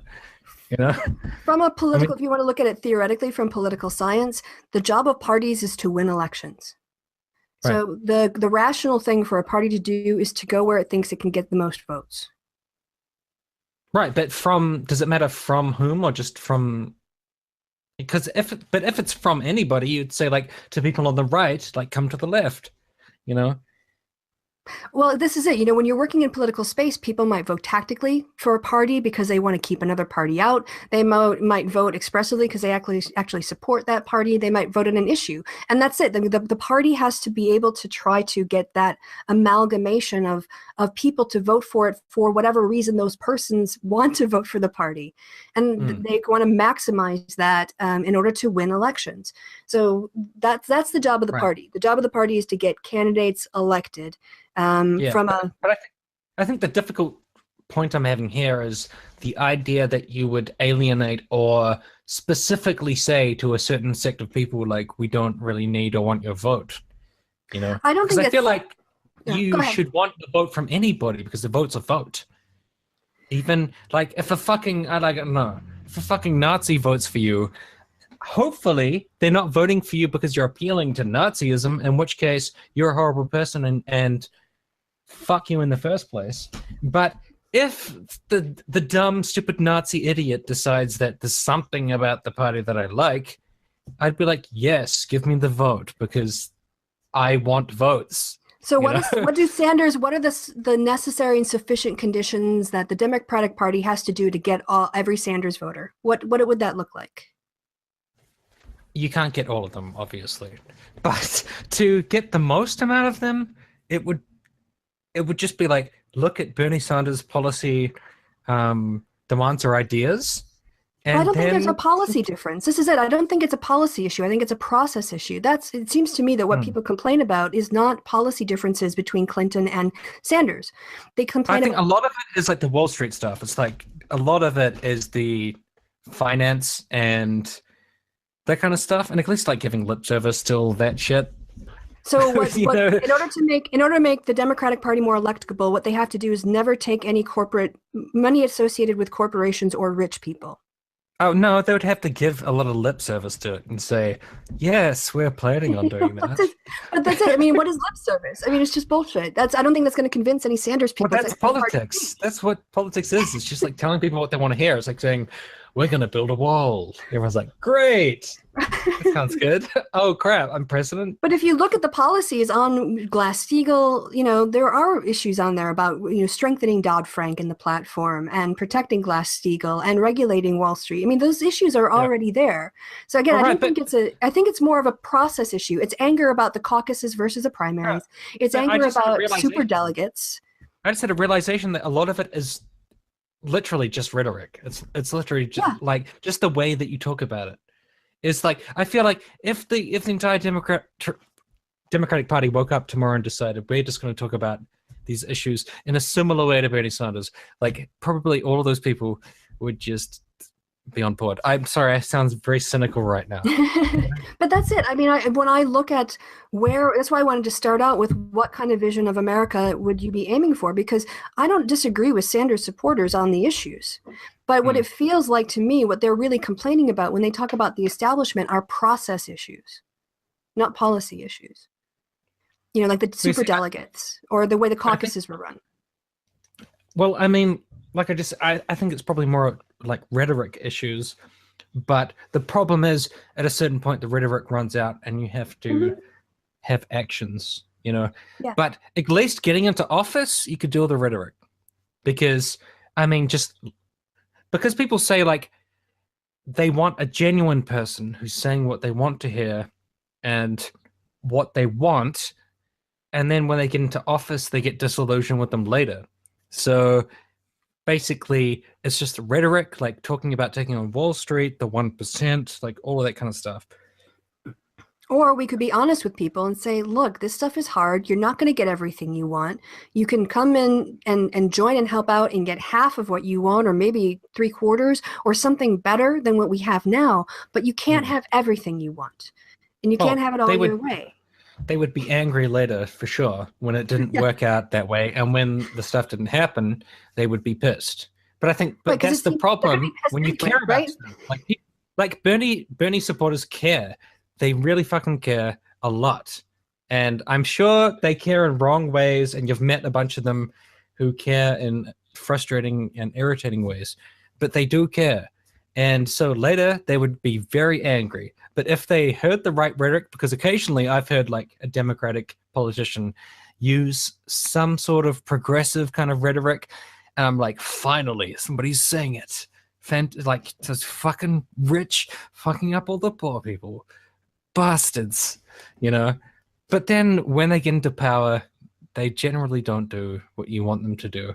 But if the solution is lie to them, but if the solution is basically, okay, lie to them now and get the votes, and then they'll get angry at you after it's too late. Or all right, but Obama be honest with them. Obama was all like rhetoric, and then when he got in, he was like, changing the system is hard, so I'm probably not going to do that. Like, oh, okay. Yeah, which is why, like, when the Bernie people are like, no, he's different this time. I'm like, I heard this 8 years ago. But that's it. You can either be honest with people and say you're not going to get what you want, and say then they're going to go be angry and take their balls and go home, or you can lie to them and then they're going to get angry and take their balls and go home. So it seems like you end up with the same situation, which is politicians disappoint people, and you know what? But that's life. But that's rhetoric too, because people need to understand the realistic things about politics. They need to understand that everything's not going to go exactly how you want to go without it sounding like condescension and then just saying like, you're stupid. You don't know what the hell you're talking about. I've got it. I'll take care of it, even though it won't be what you want. You know, they need to feel like the politician is saying something that appeals to them or that they like. And that, I feel like that is the most paramount thing. It's really important. And I feel like a lot of the time when they say things don't turn out the way you want them to, the only thing people hear is this politician is talking down to me like my beliefs are stupid, and so I don't like them. You know, Right, but if you look at I think people think very simply. Sorry. No, I agree. But I think, we have to realize that the Bernie Sanders segment of the voting population is very small in relation to independent voters and people who only vote in presidential elections, and only pay attention. So the party has to compete across all of those planes. Oh, but that's the question. Does he represent some sort of wider viewpoint or idea or style of politics? I guess, what really. I would find interesting, because I did see a survey where they asked a bunch of people online if they were getting involved as a consequence of, the Women's March and stuff afterwards. And in this survey, disproportionately, it was women who were like over the age of, 29 to 54 who said, yes, I'm doing stuff. I'm making phone calls. I'm doing, this, I'm going on this march. And so my question is, who in the Democratic base is part of the resistance now? Is it an even split between Bernie supporters and Clinton supporters? Is it disproportionately Clinton supporters because they're more base and they're getting involved with the party is a natural thing? So I would actually I think the future of the party will depend a little bit on the kinds of people taking part in activism around the country right now. And I don't have a good sense of where those people fall in terms of who they supported in the primaries. All right. Because that's where the energy is. I feel like this has been a good discussion. Everybody got wrecked. That's what we like. I think. Owned. I don't know. Owned. Yeah, everybody is owned, and then I'll be looking forward to the massive quote mining of this conversation, I guess. Oh yeah, certainly. That's probably I'm on look the forward way. to that. I will, when I put up the video, I'll put skip ahead to minute 23 if you want to avoid discussions about what a dick bearing is. Yeah, and avoid this particular moment as well. Exactly. Oh, but I think that's But I think that's the thing is like, when I have a disagreement with somebody that I respect, I want to talk to them about the disagreement. But if I have a disagreement with somebody that I think is a pile of crap, I don't care about talking to them about that. And because they're a shitty person, And what I found and what you found too, I'm sure we both suspected, is that when it comes to the actual values, we agree. What we're disagreeing on is the paths to get there and the ways to be most successful and inclusive, and also realistic. And that's where, you can have reasonable disagreements without it being ginned up into, fake drama that gets other people clickbait views. Well, and also, like I said, at the start, it just came up because of that Unity tour, but I'm sure these questions are going to come up more about what is the Democratic Party about. I'm sure it's going to come up a lot, and people are going to be talking about that. And then it's like, what are the answers to that? I'm not really fully sure, but it's something that I'm interested in. It's a very interesting subject. And more so than the Republican Party, that question has to cover people with a lot more diversity. We have to be... oh God, yeah. Of course. I mean, that's so it's much harder. Question. We can't just put together a fundamentalist Christian white male package and go, hey, we're done. Only thing. Exactly. We have to cover everyone. So anyway, yes. I understood exactly what you meant. I was like, yes. Fucking Republican Party is just white men. That's the only thing. Sorry. And although the people who agree with that agenda. I've been too harsh on white people during this hangout, but I have no regrets. Because I'm allowed to say it because I'm a white cis male. White cis males. I mean, I'm a white cis male. I'm allowed to say whatever I want about them. Yes. That's how it works. Hey, Tim, check your, let me get my checklist off privilege. And you're male privilege. You're white privilege. You're Oh, God. I've got too much to check. All right, so I think we should probably bring this to a close, but it's been a great conversation. Don't go anywhere when I sign off, because I'll talk to you a little bit off air before you head off for your day. But yeah, this was a good discussion, and I'm glad we were able to do it. It's probably best to have done it outside of the context of the campaign itself, and also when we both have our eyes focused on our common political opponent, which is Trump and the Republicans, because that's a source of, there's nothing that brings people together than bonding over people they hate.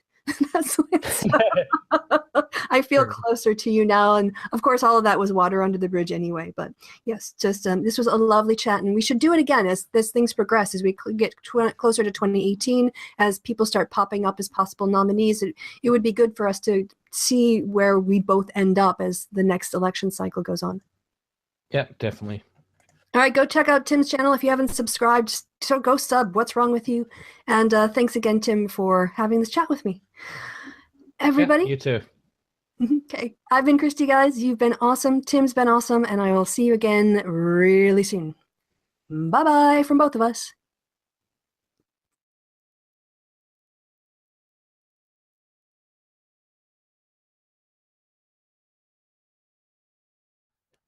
Well, I mean, it's basically like I made a video recently talking about Bernie Sanders and what I called the Democratic establishment, etc. And I find that like it's very hard to make legitimate criticisms of other people who are kind of like in a similar realm to you when you're in this kind of like pitched battle with, I don't know, in our case it's like anti-SJWs or whatever, because they're trying to find divisions. So we're saying things like the left is eating itself, like, well, they're destroying each other, or like, oh, it's so brutal, when a lot of the time it's just like you've got a difference of opinion. It's not like something really impossible to get past or anything, but I've definitely found that it's really hard to make legitimate criticisms of people on my quote-unquote side now, because I'm so concerned that anything I say will just be twisted beyond recognition. And in your case, it was kind of used to create this kind of smear campaign that I was not behind at all, that I was not interested in, that I did not know my video and my ideas would be used for that kind of thing. And so, I've had a strong disagreement with you about the whole like Hillary versus Bernie thing, and that was going on like during the election. And that hasn't really come up since the election, I guess. But it definitely makes it really hard for me to have kind of like a criticism of you, because I'm just thinking about how people are going to use that shit. Yeah, and it's fucking frustrating, really, because it's like there are definitely things that I want to criticize people on quote unquote my side about, but I feel like I can't kind of do that because fuck knows what they're going to make out of it. Like the people who are trying to like make divisions, Yeah, so at least that was my feeling about it, Yeah, and again, I'm kind of going over some old ground. Yeah, I mean, let's just say what happened. Yeah, you have a very strong anti-doxing stance. And I agree in part. I think your stance is more extreme than mine is. For instance, I know Michael in a recent hangout said, a newspaper shouldn't have doxed a guy who made statements in public. I'm like, it's a newspaper. It's not like the internet. These people are reporting. I think that's different. But we can have those differences of opinion. But Bering took what was you trying to express yourself and manipulated it. He claimed to have evidence that you said something in a conversation which you never said, and basically used it as a way to create a lie about what you had communicated, and that lie got out there, and no matter how many times you've told him he's lying about what you said and that he chopped up your video, he refuses to accept responsibility and retract it.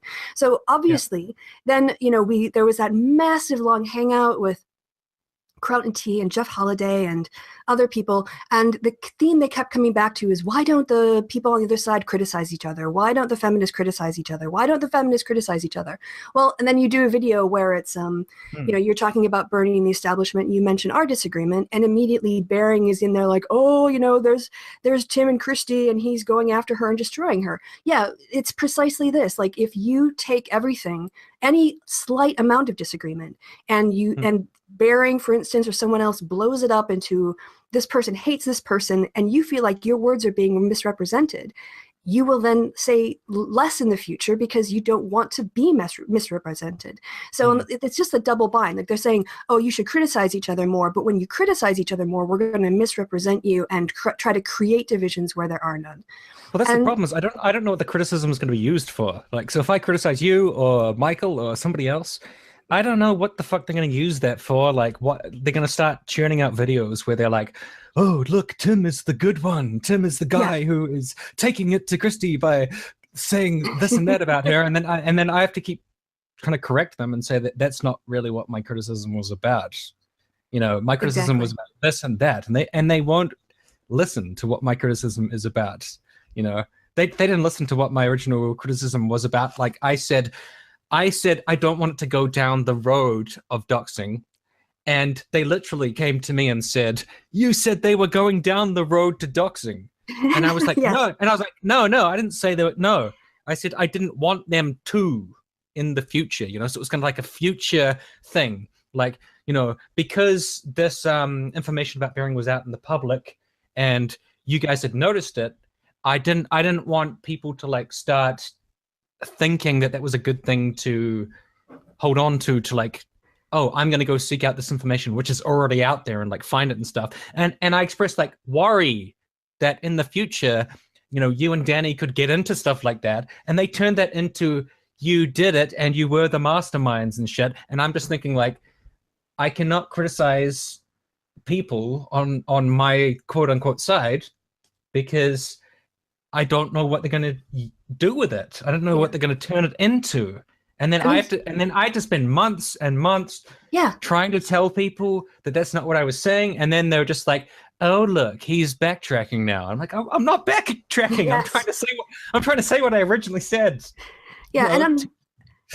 And on that, you know, I mean, you and I I've never blamed you. Like, for instance, if I was actually guilty of that, I would have been upset with you for throwing me under the bus. But I never gave any information. I didn't have any information to give ED, let alone give it over. And so I knew you were being misrepresented, which is why it's never gotten in the way of our friendship. And it's why you still are, you know, anti-doxing and my friend, because you know that I wasn't out there collecting basically the kind of information Bering sent me in an email I've never had, but he has mine, you know, that kind of situation. And also, let's just point out the hypocrisy.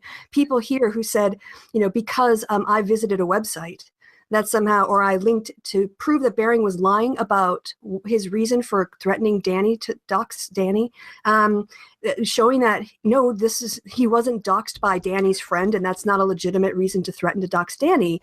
These are the same people who are saying Sargon, when he went and took information from a guy's OkCupid profile, and put it up on his website and in a video that was seen by over 300,000 people, or his university page with his physical location, his room number. Somehow that wasn't doxing. Yeah. But, you know, putting a link to prove Bering was lying, that somehow is. And just the double standards, too, as to basically if anyone on their side puts up information, it's fine. And if we, you know, even use it to counter a lie that's being spread by somebody as evidence of that lie, then that's somehow wrong. So it's just really hypocritical, and it really poisons the conversation. Yeah, because Sargon also recently put up like all of this information about this guy who 4chan decided or did investigative work that he was the guy who hit the person over the head with the bike lock or whatever.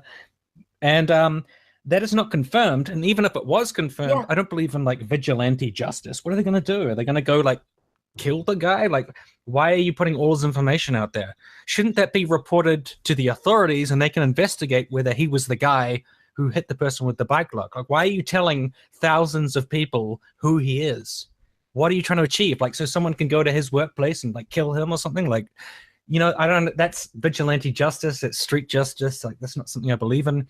If Sargon was actually really concerned about this guy, he would report it to the authorities. Like, say, like, hey, I've got it on good authority that this guy did something. But instead, it's like, hey, thousands of people, here's some information. Go crazy. Like, what? Why? And I'm going to monetize this video. Yeah, well, and I'm going to monetize this video. I think the answer is right there. Yeah, so just the double standards. Like, if they were actually consistent on what the standards of doxing were, but it's clearly just adjusts based on who is who is the person putting the information out there and who is the subject of the information. Well, I think we disagreed on the newspaper too about millennial woes. I was actually against that because I was like, no matter how bad Millennial Woes is, I don't know if he's like committed a crime or something. Like he's a horrible person who says really bad things. But do we want to just give his information to random civilians so they can go over to his house and like try to kill him with a sledgehammer? Like, wouldn't you tell the authorities? Like, be like, this guy is really like he's spreading a hateful message. He's real dodgy. Like, you should keep an eye on him.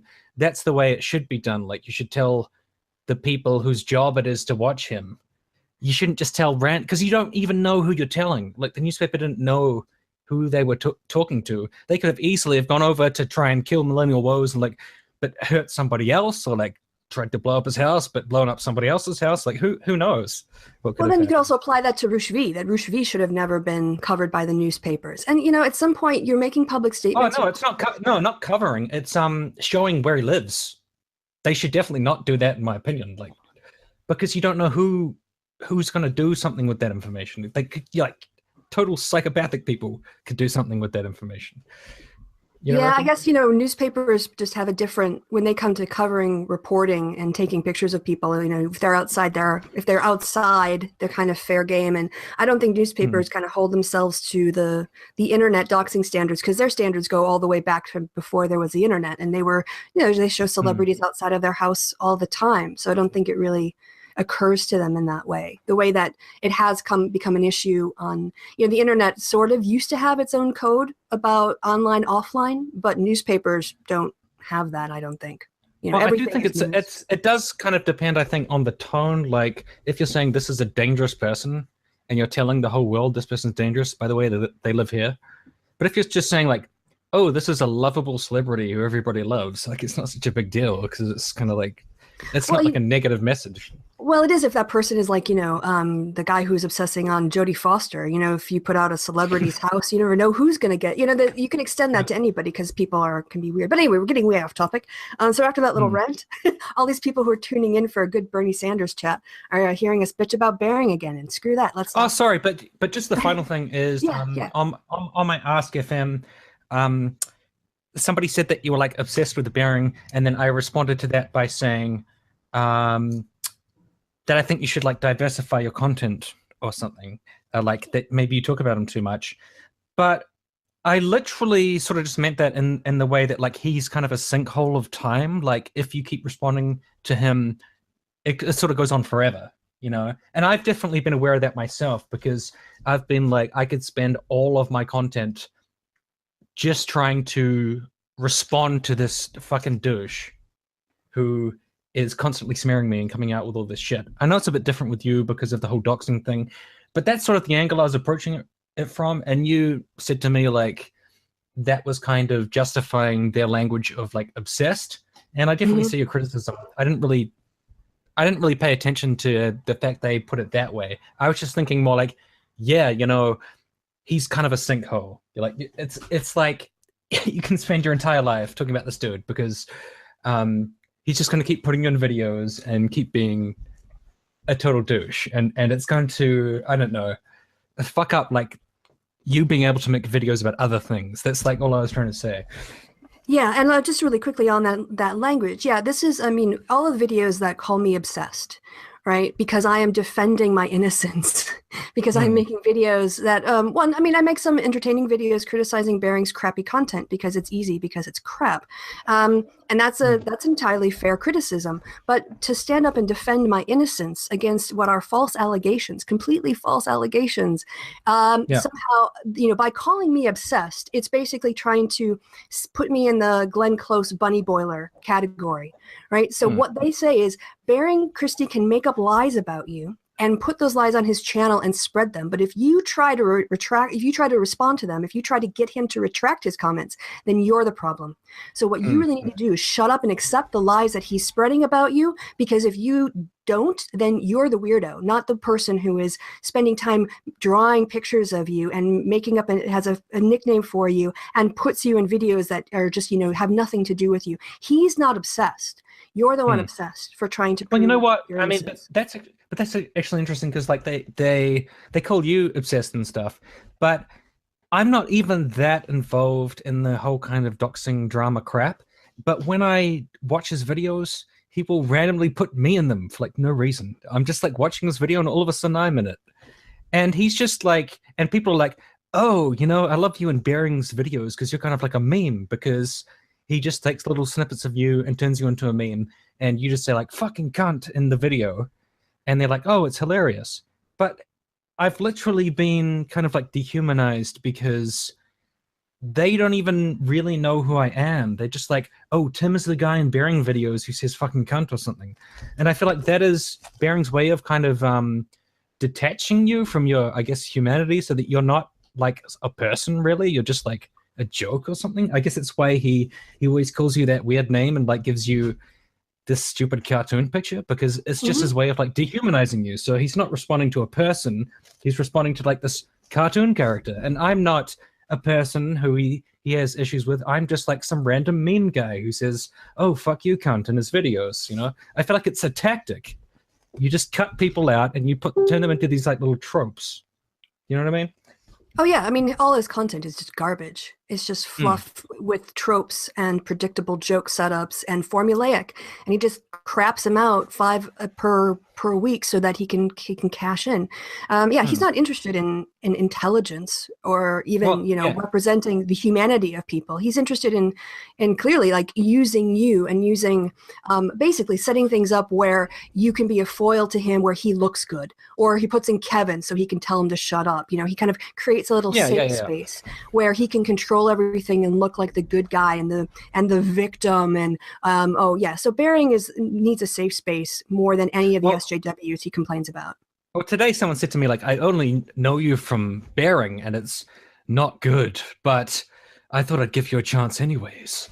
And it's sort of like, that's kind of like what he's like set up. He set it up so that the people who disagree with him, like there's something abhorrent or wrong about them, I guess. They're not really like human. They're just these little characters that he's created.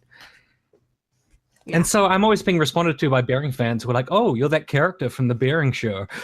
It's like, yeah, I guess, because that's just that, like, he does that instead of actually thinking about people's arguments. Anyways. Yes, as we were saying, Bering is a big time suck. Yes, I will put a timestamp going. If you want to avoid all of the Bering content, just go to this timestamp.